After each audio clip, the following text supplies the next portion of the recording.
This meeting is being recorded. All right, we are live once again. Yeah. Welcome back. Yeah. All right, so I think we effectively wrapped up our discussion of kind of 80s versus 2010s, pop culture. What was it like? What's better? Um, Chris, you got any questions? Mm. When I think of my childhood, I think one of my defining moments was our what we went 0-10 or whatever. Oh, and everything? Oh, and I don't even know what the record was. Um, Awful year, but I remember having a blast with Mr. Talty as our head coach. I don't even know. Was it 70 pounds or like I don't even know 85? It was like 85, right? I think it was 80, Oh, right. 85, something like it. It was my first year playing It was football. 9 and 10-year-olds. Yeah. That was the 85 range. I think. My first year playing football, I begged my parents to play. They finally let me play, and you know, every game was fun, but never close. And I just remember um, the Camden game, and I want to hear your perspective, Mr. Talty. And I remember I was told that I wasn't very good. I don't think I played much that year, but I played a little bit. And I remember um, being told that after the game there was gonna be a pretzels. We're gonna share pretzels, and I was super excited about the pretzels because we hadn't anything to look forward to. And I remember we were winning actually for once. Yeah. And I remember being on the sideline and in the far corner on the other side of the field, Owen Breen fumble. Owen Breen was he really on that year. So that put me into retirement Yeah. for football coach. I actually had my dad, Coach Pop-Up, coming out. I love yeah. He just wanted Pop to was the come. best. He just wanted to come, like, see his grandson, and he used to coach football Yeah. in Brick Township and Toms River for like 30 years, and there was only so much that, and I wasn't like by any means a great football coach, but there was only so much we could do because the year before the year before you played, Mhm. our team, and every other year was like a 2-year age group. Yeah. So like when Ian was 8, right, 7, 8, Mhm. we made the playoffs. Wow. It was like 6-3 or whatever it was. And then the whole Haddonfield Youth Football League had really didn't win that. I think we had the best record that year, but there were some other teams that made the playoffs, and so then I was on the board. I don't even know the reason why. Went into a new league or a separate league, Yeah. and it was like all these what came to be Group 4 schools. Yeah. So like the feeder programs that became like Cherokee or Clearview or all these like big high schools and big towns, and the kids were big. They weighed in once during the beginning of the season and ended up being like 20 pounds more. And we had kids that could play, like most of our team could play the weight down. Yeah. Yeah. But Owen Breen was one of our bigger kids, and he was one of the older kids. So he was a 10. And he came on that year mostly because he ended up getting a lot more opportunity. Because I mean, we had games where we finished with like 13 kids. We'd start with like 19, and then 6 would get hurt or banged up, whatever. And so that game, Owen was like for those out there that football in the 70s, it's like our Earl Campbell. He was like running through kids, he'd run, he'd come up, and he's like a horse, just kept running through. And so we're like, we'll just keep giving to him. And I don't know if it was tied and he was going in for the win or if we were down. Yeah, it was 0-0. whatever it It was. was Yeah. yeah. I don't think anybody scored. It was tied. He was going in pretty late in the game, in the last minute or two, on the far field, on the far side, Yeah. so away from the school, away from the high school, and he was trying to reach over the end zone, and the kid from Camden just like must have looked at it like it was a gift and took it, and ran the whole other way for a touchdown. And there was another, and I felt terrible for the kid. I felt terrible because we were going to no wins. Yeah. But I also felt terrible for Owen. And there was a coach, to remain nameless on the podcast, was very upset, but not at the, he was like upset at Owen for reaching the ball out. And so I had to I had to take my attention away from Owen slumping down the field and like getting a defense on for the extra point or whatever, or the 2 point, whatever they did after they scored a touchdown then. And I had to go over to the coach and say, like, you need to you need to lock it up a little bit. I'm like, this kid's dying in the middle of the field. And you're like, you're angry with, you seem to be angry with him. Which then put it in perspective for me. Like I quickly was like, okay, well, we're going to lose this game too. So, but not only did we lose, and I agree, it was a fun year. It was frustrating, but at some point after a couple games, I knew where it was going because I could see what we were playing. And I could see how not only small, but I think there were like 4 or 5 or 6 of you guys never played before. And ended up playing in high school. Like that was Joe's first year, right? It was Julian's first year. Julian's first year. So kids who turned into like good football players, just had never played before, and you had an average coach at best. I wouldn't say that. But then we arranged what we called Monday night games or JV games or whatever we had, and so we ended up losing like 4 more games. So I think we were like 0-13. But I think that was the year. I was talking to a couple of coaches. I'm like, well, we're going to lose probably. Like, I don't go into coaching that way, but you just know when you see the team you're facing, you're like, guys, this is supposed to get hurt and have fun. And is that the year we installed the Avengers plays? I think in the huddle we had plays called the Avengers. We had the Mink Bomb. It was like Johnny Mink just running.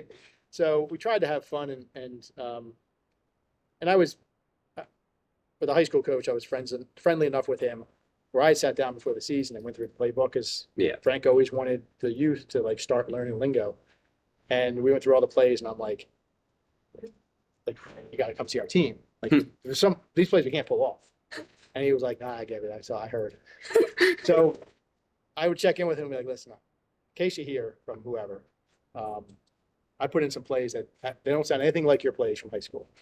He's like, I know you're having a tough season. Like, it wasn't like I answered to him, but it was like, I didn't want him to be like, this guy going rogue. Like, I just want him to finish the season and come back next year when I'm not coaching again. And so that was frustrating, but it definitely, even for, what was that? How old are you now? 20? So that was 12 years ago. Yeah. So even for like a late 30s guy, it gave me a lot of perspective on, like, it was a good reminder. Youth sports is, you like to win. You're competing. They're keeping score, but it's not really the be all end all. And even Ian came back to football at some point a couple years later. You did? Yeah, I did. After his soccer career. You played soccer? Did 2 years of soccer. I ended my soccer career with a hat trick in my last game. Yep. Oh, wow. And just walked off the field and never went back. Yeah. That was a good question, Chris. Thank you. Good memory, too. Yeah. I've gone through therapy trying to put that winless season out of my. I had a blast though, and I remember those JV games. I remember having a lot of fun. I remember just like playing Maple Shade and just like, we'd actually like be close to winning against them and actually score. That was a lot of fun. Yeah, we tried. Do what you can. Yeah. As long as you guys kept playing. Yeah. Something. It was fun. It was a good time. Yeah, it was.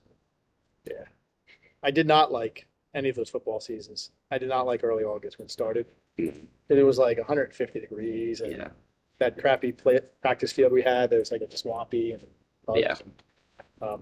But it was fun. All right, well, take it a little different direction. I'm interested. Obviously, you got a unique perspective as kind of like a real life adult. Like we're obviously all of our guests have been adults so far. We're adults, but we're not really like real adults yet. So as a real adult, you pay the bills, you got a mortgage, you got a family, you got a full-time job. Just what's your perspective on adulthood? What's your advice for all the kids out there watching this podcast, right? What's being an adult all about, right? What's your advice as we enter now into the 20s, as some call, defining decade of our lives? Right? What's your advice? It's a good question. Deep. I'm gonna have to think about how I want to answer that. There's a couple of ways. I would say kind of the graduation type of speech that you'll probably get at college graduation is try everything. Don't be afraid. This is the time to go travel. It's the time to try new things. It's the time to make mistakes. Just don't make the big mistakes, whatever they happen to be. So that's kind of like the chalk response. Like you're young, you don't have, the responsibilities never bothered me. Like, this kind of was part of the plan. Like, once I met your mom and we're like, we're gonna get married, I was like, it never hit me like, oh, now I can't do X, Y, and Z because we have kids or because we have kids, or I can't do something else because we have a mortgage. Like, that's kind of what I signed up for and wanted. So really that didn't impact me.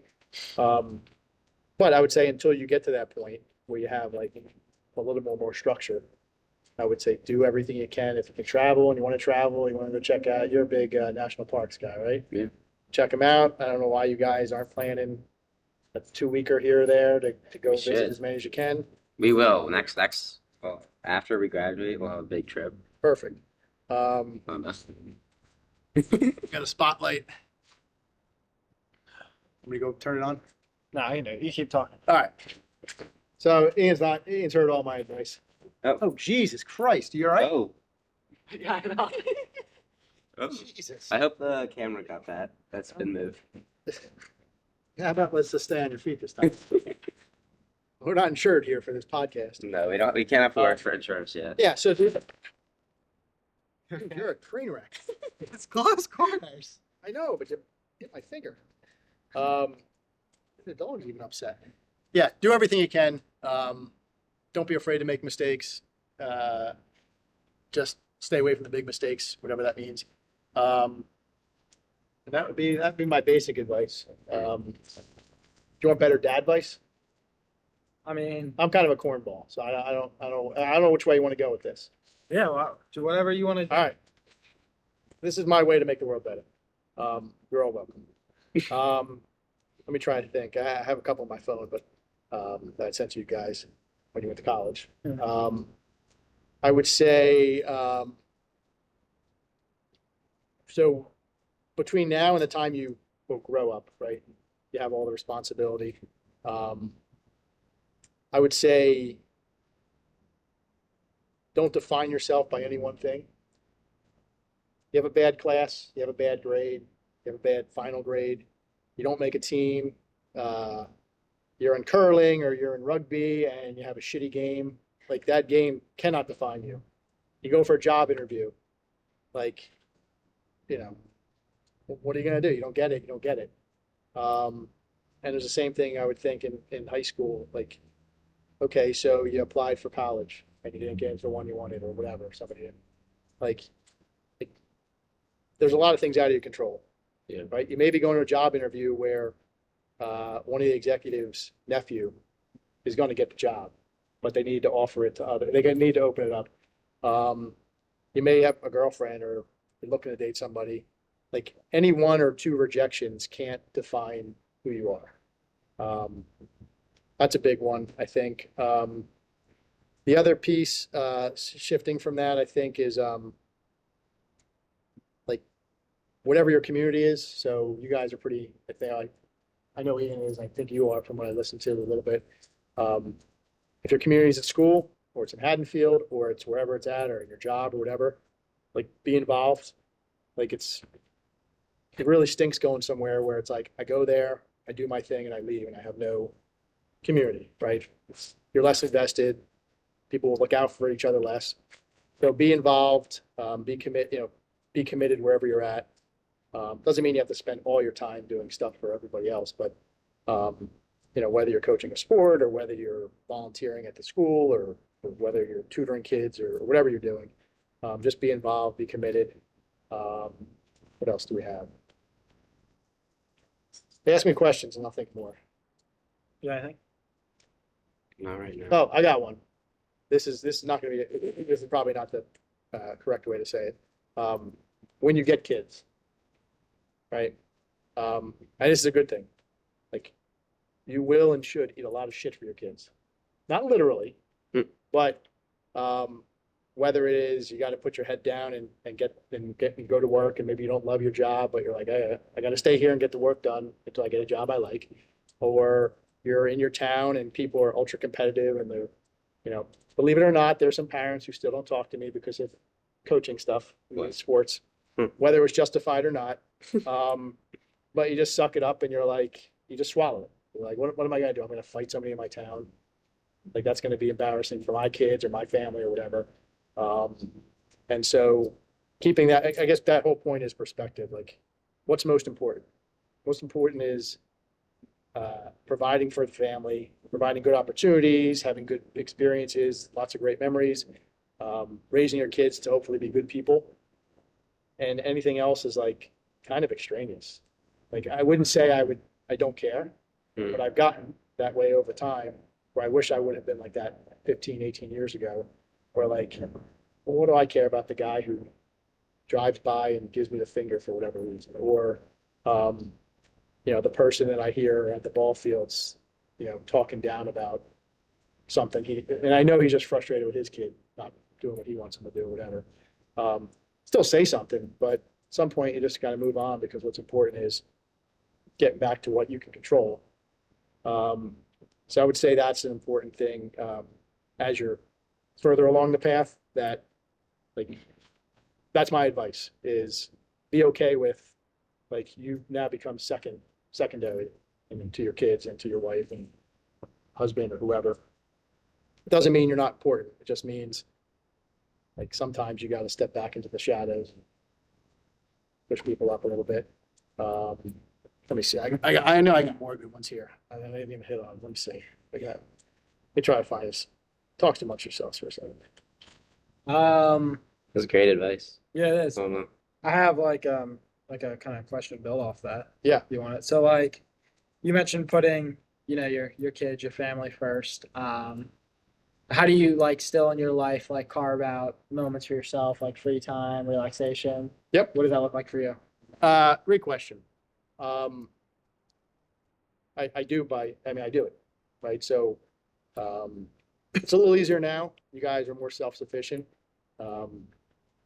Coaching, there was a lot of straight seasons where it was baseball, football, baseball, football, baseball, baseball, baseball, football. The yard looks like crap because you can't get to it, and you're not getting to work out as much as you want. But you start figuring out, okay, well, I just need to not play around on my phone or watch the extra movie and just go to bed early and then get up and go to the gym or get up and go for a run. You just gotta again, it's a perfect segue because it's not just about me or any parent. You got to weave it into and maybe step in the background and then say, okay, here's the non-starters on the schedule. I'm not going to miss, even in high school when I was coaching for you or Allison, I'm not going to miss an event, whether it's her art show or field hockey or baseball or football, or I think I even got to see his shot put a couple times. You start, and I'm a list guy. I'm a schedule guy. That's probably where Ian gets some of that. But I start with, okay, what are the things that I'm not missing? It could be work. I got to go to a meeting or whatever in a different office. That has to take priority for my job. And then I've got to work around that during the work day. Same thing with the personal stuff. Okay, what are the non-starters that I can't miss with the family, before the family? And then how do I get my stuff in after that? So whether it's working out, going to the gym or going for a run, whether it's seeing friends. I got 6 friends or 7 of us from high school that still keep in touch. A couple from law school. It's just prioritizing and saying, okay, and it's hard when 7 people, all with kids in different towns, try to get together. Even the friends around here, they're all in different directions now because all the kids are out. Just making it happen in the time that you have, because right now, you guys, your schedules sometimes are pretty wide open, right? You may wake up and say, I want to do 12 things today. Doesn't matter what order you do them. Yeah. But eventually, you're going to get locked in and say, okay, I've got 5 hours today, but I got 2 hours now. 1 during the middle of the day, and I got 2 hours later. What do I want to get done during that? So that was a great question. I hope I answered it. Yeah. So I kept talking so much. I did see. So one of my, I tell this to people at work actually. 2 things. One is I manage a team and I'm managed by somebody, so we're all kind of both sides of it. And I tell them if you could help somebody out, help them out. If it's not your job, who cares, right? As long as it's something you can do, it's appropriate for you to do it, and you have the time, and you're not enabling somebody to stop working. If you don't get taken advantage of, but if you can be helpful, and don't hold it over somebody's head, especially on your own team. And at the same time, like the other way I've said it, and it sounds corny, but somehow people liked it and it resonated a bit, was like be that kind of teammate that everyone else can count on. But then when you need help, like ask your teammates, right? Like the worst thing is you try to do it all yourself and it doesn't get done or gets done poorly. That's negative for you, and it's negative. I have clients, like individual clients, so it's negative for them too. It's a bad experience. So I would say that's important, is to like be a good teammate, which again is a sports thing coming up, and I can pick out. I think I have a pretty good job picking out somebody who never played a team sport or any kind of sport. They just they're self-promoting. They come in, and that's fine. That works for them, but I'd rather not be on that team with them. So that's important, I think, and that goes for at home. But your mom and dad are a team, right? Yeah. Your mom does everything, your dad does nothing. I get it. Pretty much. Just kidding, Jeff. But yeah, like, so it's not just at work. It's not just in the dorms or on a sport. It's at home, anything, any environment you're in. And then the other thing that we would tell the kids in our corny way is like, we're always going to show up.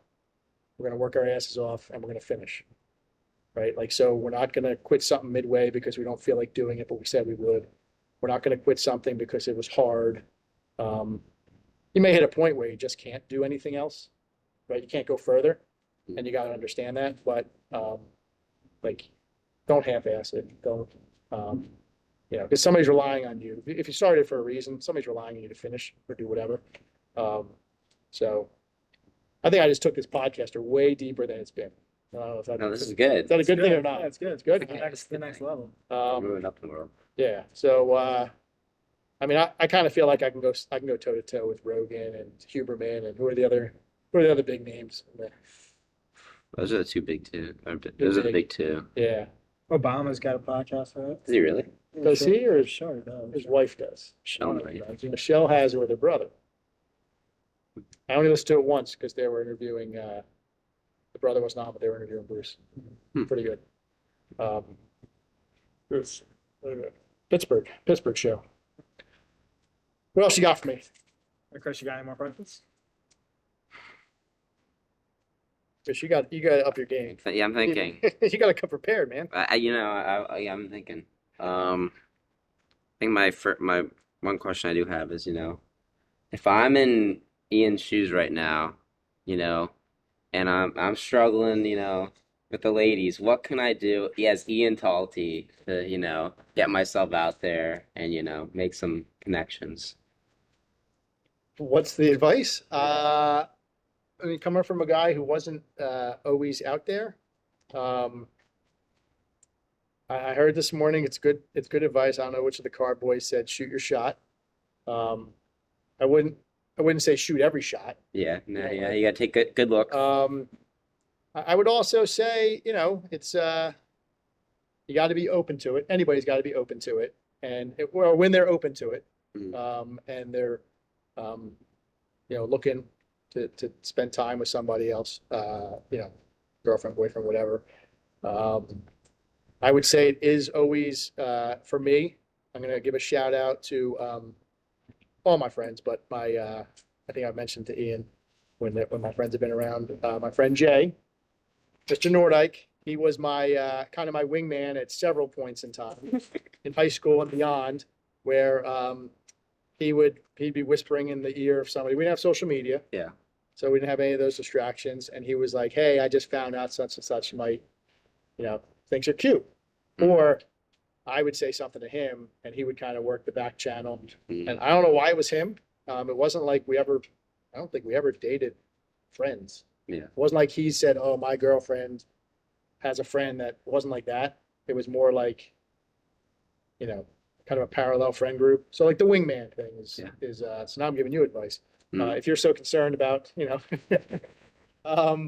got you. or it could be Julian, or it could be, whoever else. Probably not Julian. We're not going to shit talk Julian. Julian on this show. No? I heard enough of it from you, Chris. Just kidding. It is actually pretty funny the way you ride Julian and Nate. I'm assuming they know you're kidding, For the most part, yeah. or at least exaggerating. Yeah. But in any event, I would say, but to, the original question, just be confident, and be who you are, right? You don't want to convince somebody who doesn't even matter what league you think they're in. Yeah. It could end up being a good match, or the girl could be interested, but if she's interested because you weren't yourself, it doesn't mean you gotta brush your teeth. You gotta, Yeah. you gotta present your best You gotta- version of yourself. But you don't want to put up a front because that will fade quickly, and then all of a sudden it'll end badly because the girl will be like, I was fooled. This guy's not a rap. He's not a rap fan. He likes Bruce Springsteen. I hate, whatever. So I think just taking selective shots and being confident and being willing to.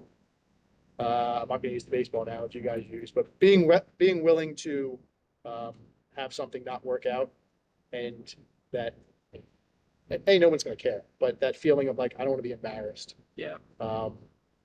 If you don't take shots, you're not gonna probably get what you want. It's not relationships aren't ones that just fall into your lap. I mean, I guess she's not coming down.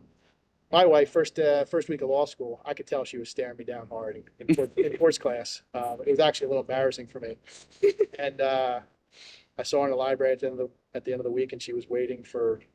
She had lived at home, so she was actually waiting for a ride. Mhm. And I was driving home, and I stopped in the library, let traffic whatever clear out from Camden area, and I just sat down and we just started talking. And that's the weird. We didn't plan it. Like I didn't even think like. I knew she was checking me out. Yeah. She's never going to watch this, so I can say whatever I want. She was checking me out, and it was like she sat on the other side of the room, but she had to look back at me. Yeah. So it was pretty intentional. Yeah. But in my mind, I was like, oh, she's pretty and she's checking me out. Of course she would because she's got eyes and whatever. But like I had a girlfriend, and I found out later I found out ultimately she had a boyfriend. So we just became really good friends for a couple months, and of course. The others went away. But so sometimes happens when you don't expect it. Sometimes your friends are like, oh, I got somebody great that you really got to meet this person. You're going to hit it off. Keep your eyes open for that. Be receptive to that, or vice versa. This could be podcast number 53, and I can come back on, and all of a sudden Ian's like, what advice would you give Chris? He's been single now, and it's not, Episode 53. yeah, whatever it is. So, is that a good answer? Is that No, that's a great Yeah. answer. I think that carries over to a lot of things. But yeah. Yeah. And there's a lot of things I've coached Ian in, Yeah. and that one's out of my range, out of my league. I'm an old guy. It's okay. It's not appropriate to get involved in any of this. So that's what you guys are for. That's why you have friends. Exactly. Let me see if anything else I had to enlighten the youth. How much time do we have? Are we gonna break the record? We might get close. We got about 12 left on this video. Three parts would be. Pretty I crazy. think that'd be a record. Yeah. Good record to beat. I think I have 2 more questions in my mind. I have one thing I would share if you're interested, and then I have other thing I want to a suggestion for the podcast down the road. All right. You have a question? Well, mine's kind of like a showstopper. So, do you want to share your Sure. first? Yeah. So Oh. as I was okay, I don't know if I really want to have my show stopped, but as we were driving home from Ocean City, I'm like, I don't even know what. Am I supposed to come up with topics like you and I had texted earlier, or whatever? Yeah. So I thought a question could come up possibly like, you're an old guy. Hmm. For me and you and Mom have been a lot of places. Like, what are some of your favorite places to go? That's a good Like, question. We've been fortunate where we've been able to go to like a lot of family trips to places that one time. So it's kind of hard to say like, oh, I really love Yeah. Paris. We were there one time. It was a week. It seemed fine. The missus and I love Charleston, South Carolina. It's very artsy, lots of cool like bars and restaurants. It's very walkable, the whole place. You can get bikes and go over to Barrier Island. Like it's a really cool place. Don't go in the summer because it's really, really hot. But that would be my probably top choice still. We haven't been there for 5, 6, 7 years. But really cool place to go. Probably not like I don't know if a guy's trip would be. I don't know if that would be the best place but like, you know, either as a family, you guys have been there, but either a family or like a couple, like that's a really cool place I've found. We love DC. In particular, the Georgetown, where Allison went to school. That's by far my favorite part of DC. We're only there once, but I thought Dublin was really, really cool. I would love to go back. We were there for New Year's Eve one year. You were like not even 10, right? Or 9 or something. That was cool. And then Boston, despite the fact that I hate the Red Sox. Boston, I find to be a really cool town. I've never been actually. It's really cool. You gotta do research. I think I couldn't tell you what. There's certain sections that are really the sections you want to be in, and others are like they're fine, but like very local. Yeah. Like you might stick out, and like every bar you'd go to, like, it would be like a local bar, which would be cool. But if you're not familiar with the place, you kind of feel, and you might feel. That's why my understanding is. That's it. That's my unsolicited cities that I think are really cool and you should check out. Thank you. I've never been to Charleston, but it's on my list. You're not too far from Charleston, probably 5 hours. Nah, yeah, probably 5 hours. Yeah, about 5 hours. Yeah, I've driven past a couple times, but I've never actually stopped. It's an hour from 95 though. You get on the Yeah. highway, Yeah. so you'd have to intentionally. Yeah, probably do that. I've driven back from Florida a couple times this past semester, so I've driven past it. It's really cool. But like, I have a question off of that. Yeah. If you could choose like any of those places to live, or maybe outside of that list, would you choose that over where you live now, over Haddonfield? Or do you have any future plans to move out of Haddonfield? Probably. I like New Jersey. I've never been outside of New Jersey ever. It's expensive. Yeah. It's congested. And I mean, I'm used to this, our little world, Mhm. but it's pretty congested. My brother lives down in Silver Spring, Maryland, which is just north of DC. So he's 20 minutes from Georgetown. We like the Georgetown area, Alexandria, like all the towns, small towns that are along the river. Yeah. They're also very expensive to move there, but if I could live anywhere, it'd probably be there or somewhere either by like on the beach or a lake, and that's like a home base, like a small town. Yeah. I don't know where that is, but probably not Charleston. Probably wouldn't afford Charleston anyway, but because 4 or 5 months of the year is just too hot for me. Yeah, Where does South Bend, Indiana fall on that list? I love South Bend. You know that. It would have to be very specific. Either I wasn't working, or if I was working, it was like a job that was there or near there. You know, whether it's during the football season or not, it's a pretty awesome place. You haven't been? No, I've never been. I'm gonna be out there eventually. I'm gonna make it to a game. That's my goal. So that's gonna be senior year. It's gonna have to be, He's yeah. gonna be gone. Yeah. Ian, you gotta invite me out. I'll fly out. You can Yeah. host me in your room. Yeah. I'll have a good time. Yeah, I was just this weekend. I tell you, I'm going to 3 games. Yeah. I feel bad. Everybody says, "Oh, you gotta go as much as you can because he's not going to be there for long." Yeah, fair enough. And then in my mind, I'm like, "Yeah, but he's the student. He's his experience."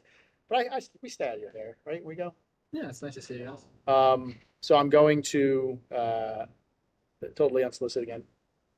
They're playing Purdue, and then the Cowboys are playing Chicago Bears the next day. So we're going to do that one. That's awesome. Um, I'm jealous. Might be a couple friends of mine who are Cowboys fans and like Notre Dame as well, who might, we say we're going to go to a Cowboys game, we never do. But I have a feeling that they may not, I'm not sure, 50-50 they're going to go. And so then 2 weeks later, I'm going with a friend of ours from law school and some other group, but it's really just me and him and a couple guys that we know that he's a super fan. Like I'm a pretty big fan. Yeah. He's the guy that sends all the newsletters to everybody else. Like he's the ringleader. And I don't think there's a place in the world that he would rather be if he could figure out how to like accommodate the rest of his life. So that'll be then. And then 2 weeks later, this works out the schedule. They're playing USC, and we're going. Our daughter is going to fly up because it's her fall break, and we're even trying to get Ian's grandparents to go. Nice. They haven't been out. Exciting. So it works out that I'm going to 3 more games this year. That's awesome. And when they make the playoff and host a playoff game again, Yeah. I'm not going to tell you where I'm staying because I don't want them to cancel it. But we have pretty sweet accommodations for like really cheap. Wow. So you got to get out there. I You got to be the ringleader and get all the guys, whoever wants to go. I mean, I went to Florida in the fall. That was a lot of fun. But I'd love to go to Notre Dame and experience that. It's there's a lot of cool traditions, like starting, I guess, Friday morning. Yeah. It's really cool. Yeah.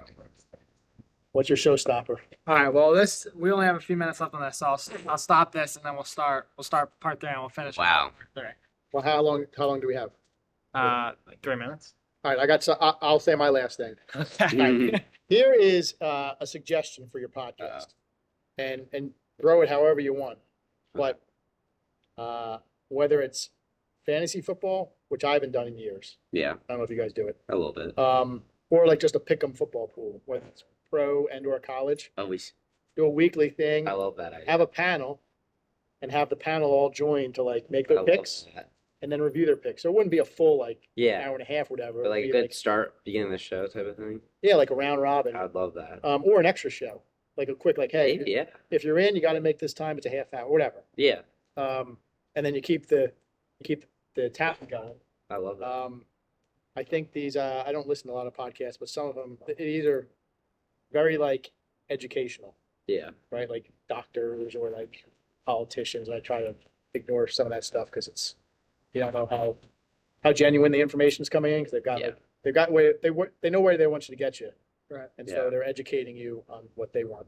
But some of them are pretty good, and then the others they're like really entertainment, in like a pop culture way. So whether it's sports or whether it's like we're talking movies and music, whatever, throwing some of that stuff in. As great as Nate is, yeah. and some of the other guys, and Pepe was the best guest. We all know Pepe. And I'm really Yeah. if I ever meet Pepe, I'm upset- very upset. You I'm upset yeah. that I didn't meet him down. He went to see his girlfriend, and It's yeah, acceptable. You told me that, but I know. I'm still looking forward to meeting him. He'll be back when he comes back. Yeah. Maybe in All right, the winter break. Maybe Fair enough. we meet him. all right. I'll be looking forward to it. All right, you got to stop this. All right. Yeah. We'll be right back for first time ever, part 3. Wow.